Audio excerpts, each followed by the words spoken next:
রাধে রাধে সবাইকে। তোমরা সবাই কেমন আছো? আশা করছি ভালো আছো, আর আমিও ভালো আছি। মনাজ ব্লগের আরও একটা ভিডিওতে তোমাদের অনেক অনেক স্বাগত।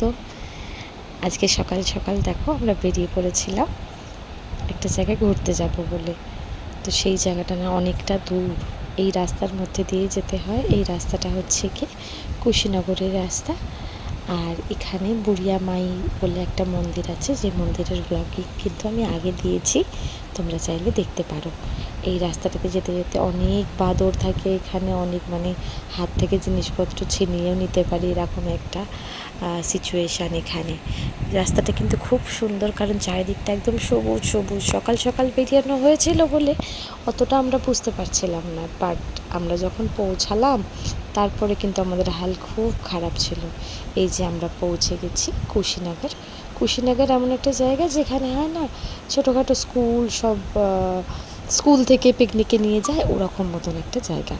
এই জায়গাটা এর আগে আমি আসিনি, তো এবার বলেই ছিল সবাই যে এই মন্দিরটা খুব সুন্দর, তো তোমরা গিয়ে ওখানে একটু দেখিয়ে আনবে।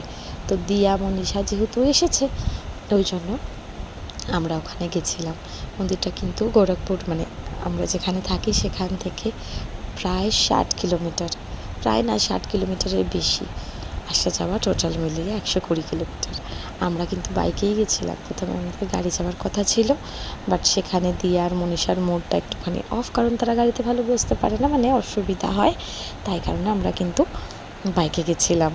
তো এই মন্দিরে এসে আমরা কিন্তু খুব ভালো ঘুরেছি বলতে পারবো না, কারণ এই মন্দিরে এসে খুব কষ্ট হয়েছে।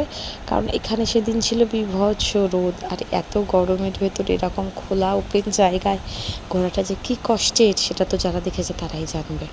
তো আমরা গেছিলাম 15ই আগস্ট। আর এ দেখো এই চারিদিকে এই সবগুলো না কেমন ভেঙে চুরে গেছে। এই যে জায়গাটা দেখলে বোঝা যাচ্ছে যেখানে আরও সুন্দর কিছু প্রতিষ্ঠান ছিল, যেগুলো নষ্ট হয়ে গেছে, আর অতটুকুই আছে। ভেতরে যে বুদ্ধা মন্দিরের জন্য যে বুদ্ধা বিরাজমান, সেই বুদ্ধার ভিডিও করতে দেননি, ওই জন্য বাইরেটার এই ক্লিপিংগুলো নিয়েছি। দেখতে কিন্তু খুব সুন্দর লাগছিল। নো ডাউট যদি একটু মেঘলা থাকতো বা ওয়েদার যদি ভালো থাকতো, তাহলে জায়গাটা ভালো লাগতো।